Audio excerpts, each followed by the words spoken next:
Hello and welcome. I'm Carol Cram, host of the Art and Fiction podcast. This episode features Chanel Cleeton, the author of The Lost Story of Eva Fuentes, listed in the literature category on Art and Fiction. Chanel Cleeton is the New York Times and USA Today best-selling author of Next Year in Havana, which was a Reese Witherspoon book club pick, along with several other novels including The Most Beautiful Girl in Cuba, The House on Biscayne Bay, and The Lost Story of Eva Fuentes. Originally from Florida, Chanel grew up on stories of her family's exodus from Cuba following the events of the Cuban Revolution. Her passion for politics and history continued during her years spent studying in England, where she earned a bachelor's degree in international relations from Richmond, the American International University in London, and a master's degree in global politics from the London School of Economics and Political Science. Welcome to the Art and Fiction podcast, Chanel. Hi, thank you so much for having me. I'm thrilled to be here today. Well, I'm thrilled to have you. As I was just saying, I just finished the audiobook version of The Lost Story of Eva Fuentes. It was awesome. And the audio version was great because they did the voices so well. So your novel follows three characters in three time periods: Boston in 1900, Havana in 1966, and London in 2024. So let's start off with you telling us about your inspiration for the novel. So this book, I really kind of refer to it as my love letter to books and to the powerful impact that they have on their lives. I wanted to celebrate how reading has really been such a formative influence on my life. And in this book, you have kind of one book that travels through different continents and centuries and touches the lives of the main characters. And then it's also really inspired by kind of my passion for exploring more about Cuban American history and my own heritage. This book in particular was linked to some of my other ones, because if you've read my previous work, The Most Beautiful Girl in Cuba, it sort of picks up where that one left off in history. And so it was really interesting for me and fun to kind of feel like I was on a continuum of these formative events in Cuban American relations. When did your family come to America from Cuba? So my family came in 1967. So they were in Cuba for a few years after the revolution and then came over. So, That must be quite the story, how they got yes, to America. How did they? I'm just interested. they came on one of the freedom flights that were happening in the Okay. 1960s. So at the end of that period. Yeah, I know very little about this period. Why did they leave? That might be a silly question, but I'm just interested. Sure. I mean, obviously life was very difficult after the revolution in 59, and I think they stayed for a bit sort of hoping that things would get better. And then they were actually one of the last ones of our family to leave Cuba. But the situation became obviously too difficult for them It to was just, stay. yeah, it certainly sounds very grim, the Pilar story in Havana Mhm. in 1966. And the other historical part of your novel that I was not familiar with was the war with Spain. Can you just remind us a little bit about that history? Because I didn't know it. Sure. So this is actually the time period we're talking about is kind of the late 19th, beginning of 20th century. Right. So in the book I just mentioned, The Most Beautiful Girl in Cuba, that one's actually set during the Cuban fight for independence from Spain and also the Spanish-American War. So that one was set in the late 19th century. And it was during my research for that book that I actually came across the mention of one of the events that's highlighted in this novel, which is in 1900. Basically, about 1200, it was over half of the Cuban school teachers left Cuba to go to Harvard to study for the summer. It was a real life event that happened. And it was really seen as kind of a large effort for diplomacy and this cultural exchange that was going to, I think on the Cuban front, there was hope that it would help sort of elevate the attention and respect for Cuban independence, because at the time, Cuba was under military occupation from the United States. And also in the fight for independence from Spain, and obviously during the Spanish-American War, there was a lot of interest in the United States about Cuba. There was a big media campaign. There was a lot of attention paid. So I think on both sides, there was definitely a fascination and a desire to have kind of more cultural exchanges like this. And so when I was doing the research for The Most Beautiful Girl in Cuba, and I came across the mention of this, I just found it to be really fascinating because The fight for independence from Spain was a particularly difficult time in Cuban history. A lot of citizens were moved from the countryside into these reconcentration camps in the cities. Lots of people died from disease, from not having proper nourishment, the violence, obviously. So it was a very difficult time in Cuba. And so it was interesting to see this kind of be born from that experience Yeah. and be kind of an extension in terms of a diplomatic approach to trying to bolster this fight for Cuban independence. So it was one of those things I sort of set the idea back in my mind and knew I'd want to revisit it in a future book. And then a few books later, I was able to find a storyline where I felt like that was something I could explore in my writing as well. Well, this is the wonderful thing about being an historical novelist, isn't it? That Hmm. you could find these sort of obscure parts of history that then you can blow up into a story. That's I always love to do that too. Just there's that little spark that you Hmm. find. You're absolutely right. The historical record, I think, was such a fertile ground for inspiration, and it's wonderful to kind of have that. And I think particularly writing in this kind of similar vein, I've been so fortunate in my books that often inspiration will come in the research for a previous novel. So it's been very nice that way. I think that's actually not all that uncommon, is it? Because you Mhm. do so much research for a novel, you can't use it all. So Yes, it's a way that you can sort of recycle all your hard yes, work. very true. Yes. I haven't really done that so much. I keep having totally different time periods for all my novels, but Oh, okay. that hopefully that will change and I can get some use out of some of the research. As I was listening to your novel, though, I couldn't help but sort of recognize some eerie parallels to some of the things going on today. So, when you were writing the novel, did you think that it might become topical? I mean, definitely the conversations around book banning. I Yeah, wrote the book a few years ago, so yeah, of we were course. obviously in a slightly different climate than we are now, but book banning was obviously still occurring at that time, and you can see those parallels. And I definitely, that's one thing about writing historical fiction. I think it's so fascinating to see kind of how the past informs the present. And it really is pretty common. I think all of us who write historical fiction sort of see that, where you kind of see those parallels between what's going on in modern times and what we find in the historical record. So it's definitely something I've grown used to, I would say, in writing my books. Well, yeah, it's a bit of a cautionary tale when you're reading about Pilar in 1966 in Havana, and you think, gee, we don't want that to happen again. You know, that kind of No, no. surveillance and that kind of thing on Mhm. whatever side it is. So I found that really interesting. I didn't expect it to be as topical as it was, your novel. So you lived in London for a few years, I read. I also went to university in England. So how did the experience of living abroad help shape you as a writer? I think it had a tremendous impact. And kind Hmm. of going back to the book and the focus of the book, one of the reasons that I think I was drawn to that cultural exchange was because I had also had the experience of going abroad and leaving my home and going somewhere new. So on like a micro level of this particular book, I think that was definitely a draw. And then obviously being able to include London. But then on a broader level, in terms of just my writing career, it's given me a broader perspective, I think, just in life and in general. I had the opportunity to go to an international university for my undergraduate. Oh, And so not only was I in London, but the student body was incredibly diverse. And so it was really fascinating to be able to learn from my classmates and be exposed to all these different perspectives and experiences that they'd had. And it just made for, I think, a richer educational experience. Like I'm forever grateful that I had that and have been able to put, little parts of that experience in my writing in sort of different ways. where did you go? You were in London, but what was So the university? So my undergrad I did at Richmond, which is an Oh, American international university in London, and then I did my master's at LSE. London School of Economics. I Yeah. went to Reading, which is outside Okay. London. I got my BA in English there, and then I actually did my teacher training in Northern England, in Durham. But you're Oh, right. It was okay. what an experience it was. For me, it gave me a lifelong love of history for sure, because you're just surrounded Mhm. by it. I loved it. And it was really cool for me to kind of put that was when I was trying to figure out where I was going to set the book with the contemporary storyline. I had a little bit of room to play with. And so I loved the idea of being able to set it in London and kind of revisiting some of the places that I lived and would walk and that sort of thing. So it's always fun to be able to do that. Yeah, do you often have contemporary settings in your novels, or is this sort of new that you did that with this one?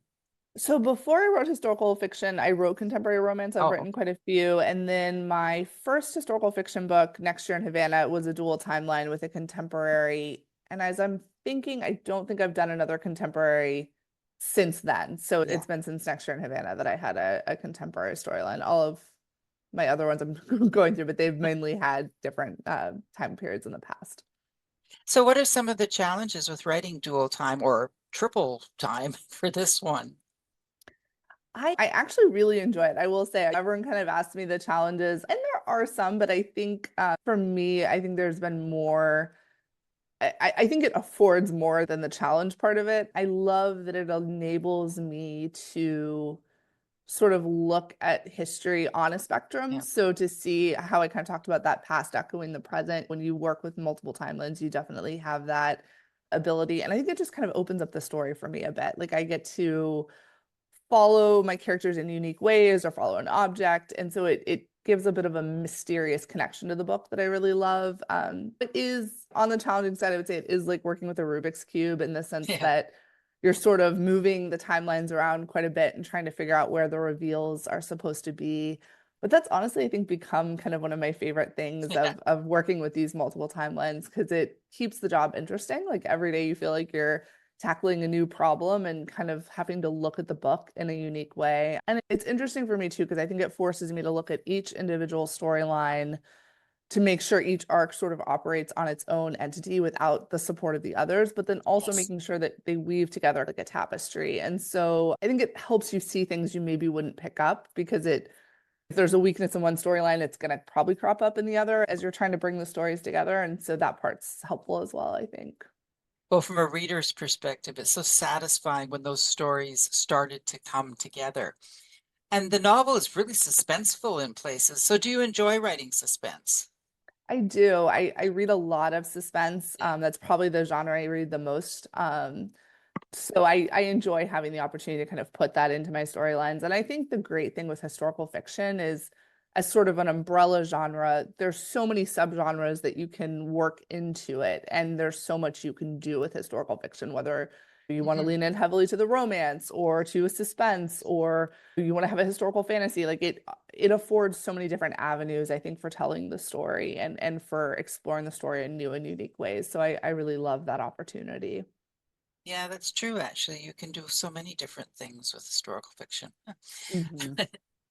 I was noticing that one of your book club questions is which of the three heroines, Eva in 1900, Pilar in 1966, and Margo in 2024, that people identified with the most. But what I want to know is which one did you identify with the most? Oh, I love that question. That's a great one. I will say I sort of give parts of myself to every single one of my Yes, characters. of I course. think for me, that helps me to find them in the moments when maybe I'm struggling with the story or struggling with the plot to kind of understand their motivations or what they would do next.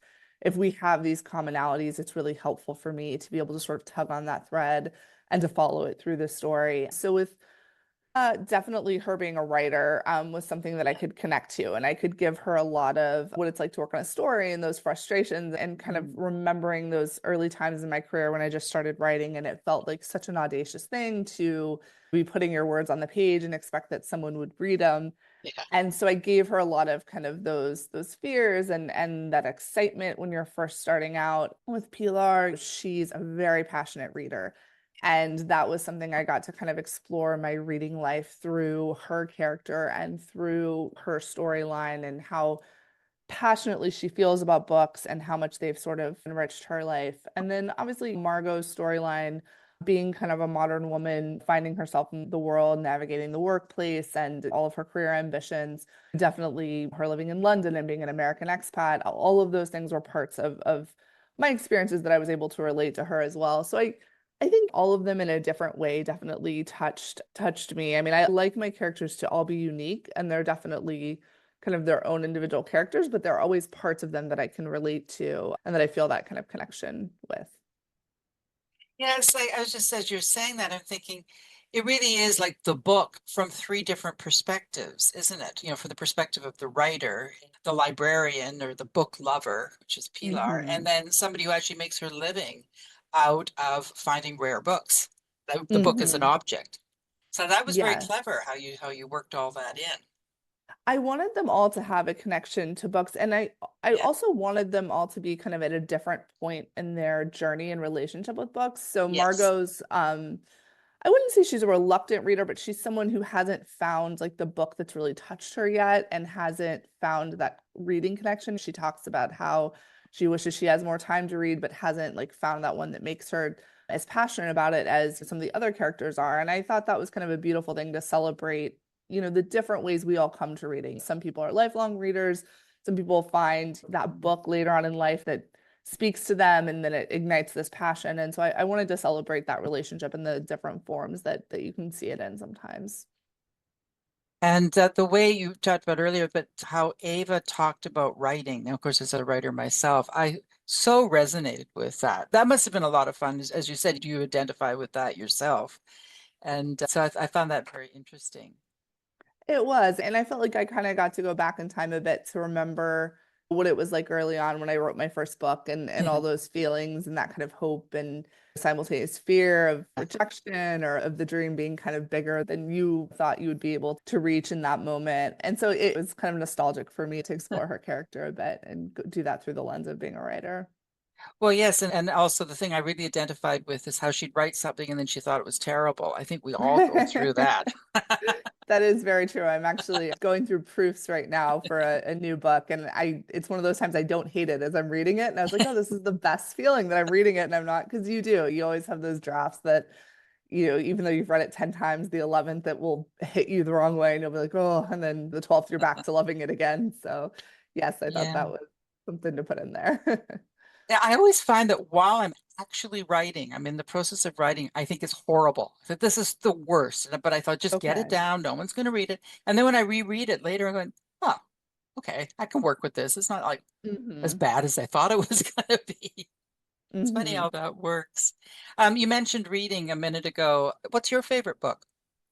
If that's That even is, possible to yeah, that say. is a very, that's a very hard question, I will say. I have so many favorites, and I feel like I Yeah. have favorites that have found me kind of at different moments in my life. One book I'll say that was really formative for me was Waiting for Snow in Havana by Carlos Ayer. It was just a really beautiful memoir that I think was the first time I really saw the Cuban exile experience that mirrored what my family's experience had been like. And so it was, I think, very moving for me to see that written down for the first time and to feel like that experience was being reflected. But so many books have Yeah. touched my life. And I think that's the beautiful thing about books is it's often that book finding you at that particular moment Yes. when you sort of need it and having that special relationship with the book. And that was another thing I wanted to celebrate here is just that idea. Pilar in particular is going through sort of a really difficult time in her life Okay. and is kind of grasping for hope and for things to keep going. And when she gets this book, it really gives her something to sort of pour herself into. And I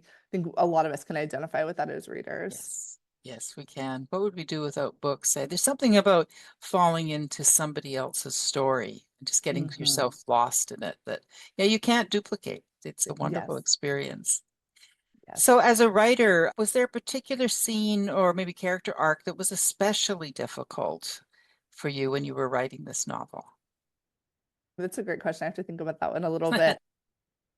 I think the biggest thing was probably just going back to the multiple timelines, timing the reveals. So I think that's Yeah. always kind of the thing that you want to get right because you want to make sure you're revealing the most salient point in the perspective where it has the most impact. And that reveal doesn't diminish the suspense of the other storylines. And so I think playing with that, this book has kind of a lot of twists.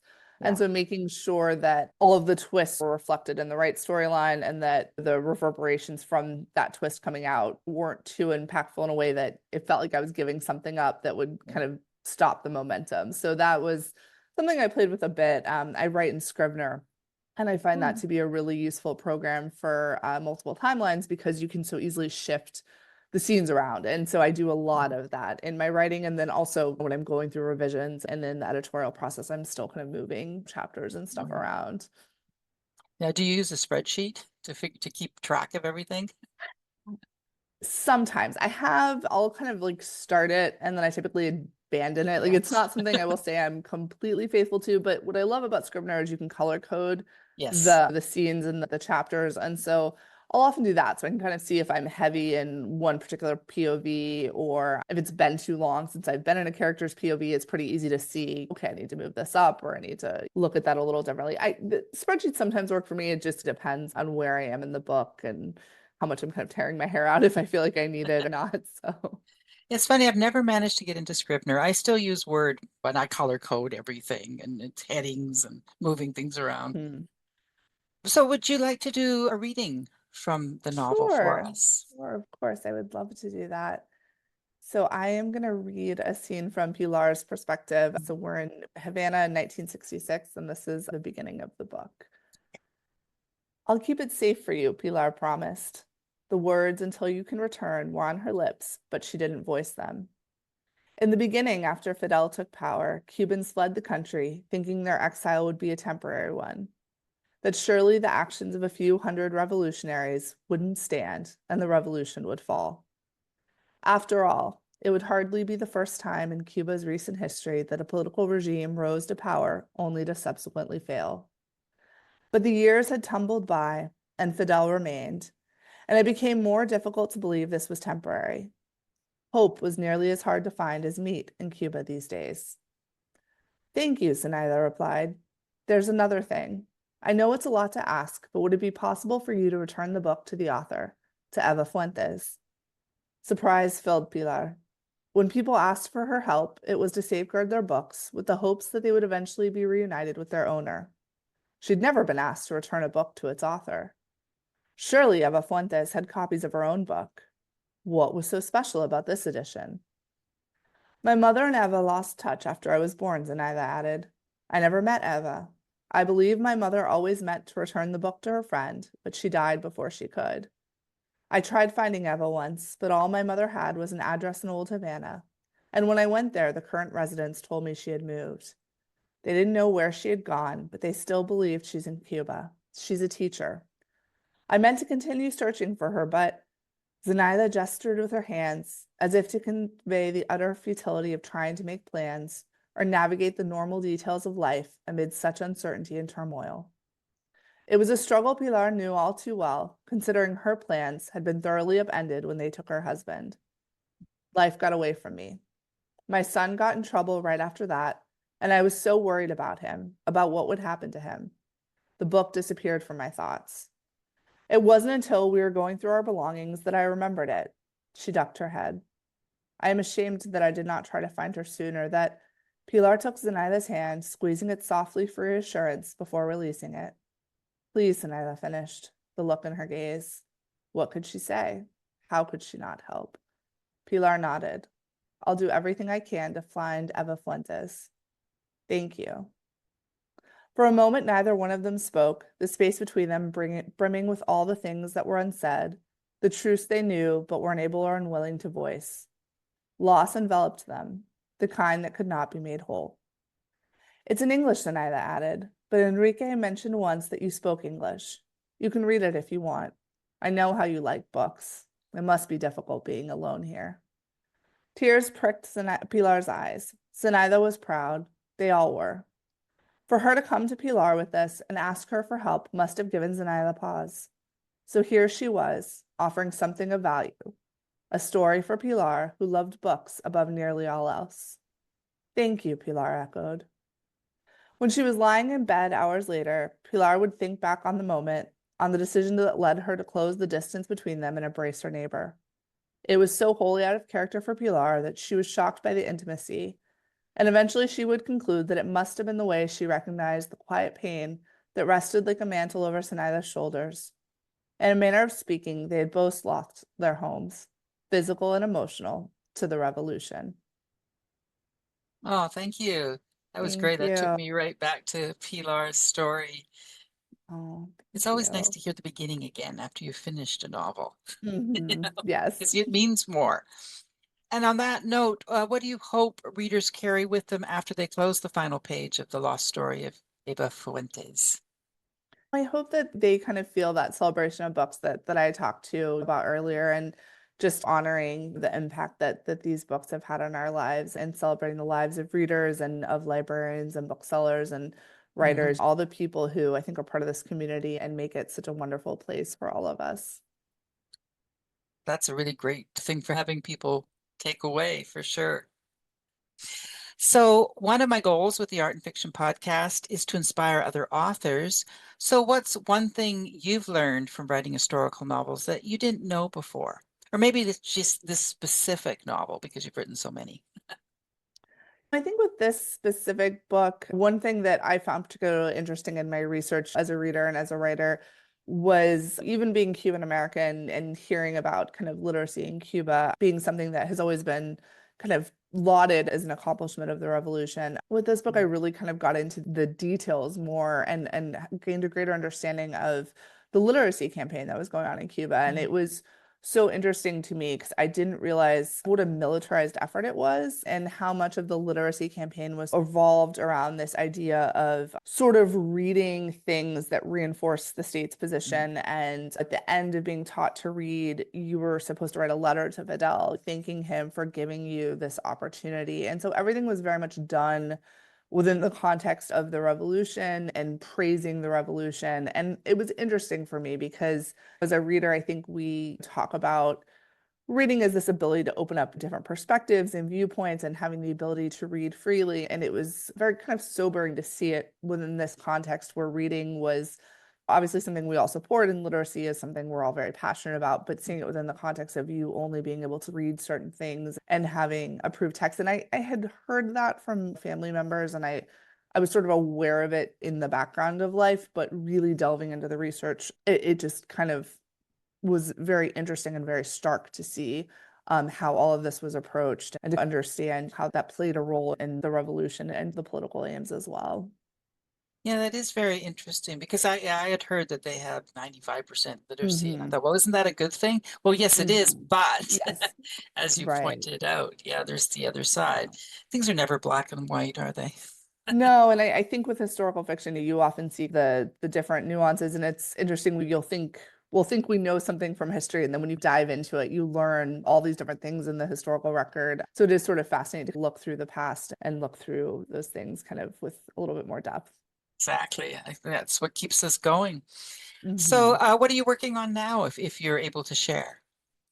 So I can share a little bit. I am proofreading my book that will be out next year, and it's sort of a 1960s space race Oh, with a bit of an alternative twist to it. So it's wow. something that it has a little bit of like a speculative twist to it. So I'm really excited about it, and it's something hopefully we'll be able to share cover and all those sorts of things soon. So Oh, yes. fantastic. You're so prolific. How many novels have you published now?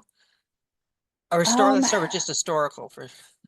for historical, I think this one's, if you include short stories, this one's my 10th, but 9 full-length novels. The one that's coming out next year is, I think, my 10th.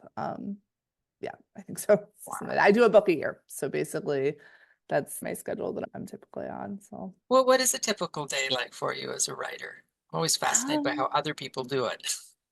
so I will say I don't write every day. That's a question I get a lot. I'm definitely almost always doing something business related, but often as like the business of being an author, there's so many different things that kind Yeah. of go into it. So it can be me working on a graphic for social media or interview or book club guide. It kind of varies, but it really just depends on my production schedule. Doing a book a year, I have certain deadlines that are hard deadlines that I need to meet. So for example, right now I have proofs due in about a week and a half. And so that's going to be my priority. I'm not really Mhm. doing much else besides just proofreading the book. And then when that's done, you shift in the cycle to a different part of the publication timeline. Like I'll probably get back to drafting a new idea. So yeah, it's kind of constant, but you're always doing something different and Yeah. moving things around. So yeah. Yeah, I think that's what is so nice about this career that we've Mhm. chosen is that, yeah, there's always something different too. If you get stuck on a scene, well, you can always go do some marketing or, Yes. proofreading something earlier or whatever. No, that's very true. And I don't think I appreciated until I really became published and got into it how much time it would be spending on other parts of the business. I didn't understand that sort of at the beginning. But it's been interesting to see like all the different hats you wear from Yes. amateur graphic design to Well, in a whatever way, it is. for me, I find that just as well because I actually cannot sit down at 9 in the morning and write for 8 hours. Like right from Hmm. scratch. I might be able to edit for 8 hours, but I can't write for 8 hours. So I Hmm. need to have breaks and do other things. Yes. Yes, no, it's that is true. It's nice for kind of I think it's good too creatively to kind of change your scenery a bit and have, kind of turn off one part of your brain and be able to do something else. So, yeah. Yeah, the challenge is turning it back on again to Yes, get back to, that's true. because for me, I don't know about you, but for me, the most challenging part is the actual writing at the very beginning, writing from scratch. Mhm. Yeah, I No, I like it think when that's it's true. written. Yes. Then you can go back and shape it and do stuff to it. But when you're just making it up, I find that challenging. It's also Hmm. fun, which is probably the most exhilarating part of the process. But Yes. thanks so much, Chanel, for chatting with me today. This has just been great. Oh, thank you so much for having me. This was wonderful. It was such a pleasure. I've been speaking with Chanel Cleeton, the author of The Lost Story of Eva Fuentes, listed in the literature category on Art and Fiction at www.artandfiction.com. Be sure to check the show notes for a link to Chanel's website at www.chanelcleeton.com. If you are enjoying the Art and Fiction podcast, please help us keep the lights on by making a donation to the Ko-fi website at www.kofi.com/art in fiction. Also, please give the Art and Fiction podcast a positive review or rating wherever you get your podcasts. Thanks so much for listening.